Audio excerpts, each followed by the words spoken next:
Hello gardeners, we're going to talk today about gophers and the damage they're doing to the garden. So first thing that is most important for you to do is to assess where the damage is occurring. So what you'll find typically is a plant that's either been pulled down into its own hole, and you'll see just a little bit of it sticking up, or as you'll see from the plant that's laying on the bed right now, and I'll pick it up and show it to you, it's totally been chomped off. The roots are gone and the plant is just laying dead on the top of the bed. So you know you've got gopher damage in there. If the leaves are being nibbled on, or you see a smaller hole, that is not a gopher. That is either a vole or sometimes rabbits or even bugs. So don't bother setting gopher traps in those areas. So in this bed, the broccolini, I believe it is, we're having a lot of gopher problems here. So we're going to set probably a couple traps in this bed. We have two different types of trap here in the garden, and they basically operate exactly the same way. You just have to set them, and which I will do in a minute, and you can see how to do that.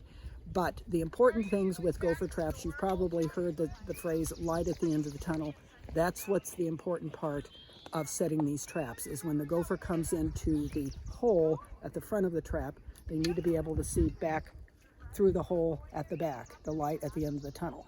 So if you cover that up, they will not go into the trap. So that's the important part, and I'll show you kind of an easy way to set these that you'll always have that light coming in through the back of the trap. So let's go down here to the hole, and important thing, trying to assess where is a good place to set your trap. I usually take a trowel or this dibber, and if you know that there's gopher damage around, kind of start poking around in the bed, and what will happen is your trowel or your dibber will just kind of go right through the surface of the bed, because you've got a gopher tunnel underneath there. So we've identified here a tunnel, and we're going to set the trap there.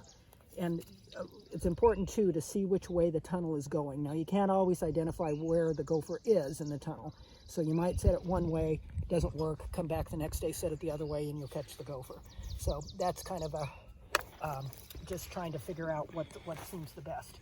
So always make sure that the trap has a rope tied onto it, so that if the gopher gets in there, and we're not here to eliminate the gopher, the hawks will get to it and they'll fly off with the trap. So this is trying to prevent that. Okay, so next thing is to set the trap, and it's a little tricky, but it takes a little bit of practice, and the easiest way is to set it on a flat surface, hold it down, and the little clasp comes over the top and hooks on the end there. Okay, so when it's down like this, the trap is set. So it's important to keep your hands out of the front of the trap once you have set it, okay? But you can hold on to it anywhere on the sides, and it's not going to hurt you or bother you at all, okay?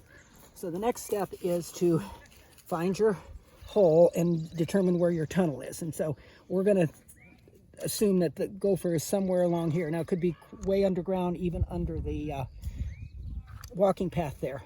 So get yourself a nice little mound, and again, remember the key is you want to set it so that there's light at the end of the tunnel. So an easy way that I've always done is just put the mouth of the trap right up to the edge of the tunnel, leave your light, your hole at the end uncovered. But then you take some of the little pieces of wood or shingles that we have in the shed, and you put that over the top, so you're basically cutting out all of the light with the exception of your little hole. And then the other important thing is to put your stake in the ground, pretty good. And then always, if they come off or whatever, put some kind of ribbon or some kind of visual identification on that so people can use it. Again, same thing, get it on a flat surface. And what I'm going to do is I'm going to take this rope off of here and see if we can tie it someplace, because the problem is it's tied on your trap mechanism, and you probably don't want that. Okay, so we'll see. We'll get this retied. But again, all you do here is you're pressing it down and then the hook comes over and fits in this little black mechanism here. Okay, I'm not going to set it right now because I need to fix this, but it's just to press down and get your hook, and it fits in the mechanism here. So once everything is down, then you know the trap is set. And a good way to know whether or not you've got anything is when you're walking around, you will see the shingles or the wood will be kind of sticking up a little bit, which means that trap is sprung and it's pushed it up out of the ground. Okay? Then the other thing that is important to do to help your fellow gardeners on other days is to go into the shed, and on the board there in the erasable markers, you want to put what bed you put the trap in, and then you want to put what day you put it in. Put the date down so that when the next person comes, they can say, oh, it's been there in a day or two, get it out of there and reset it. So, and it's helpful just visually for people to know. If you put 2 in one bed, you can put 2. And then it's kind of fun if you also say you caught a gopher, put on there 1 gopher and whatever day it was. And that way we know if we're having any success. Thank you.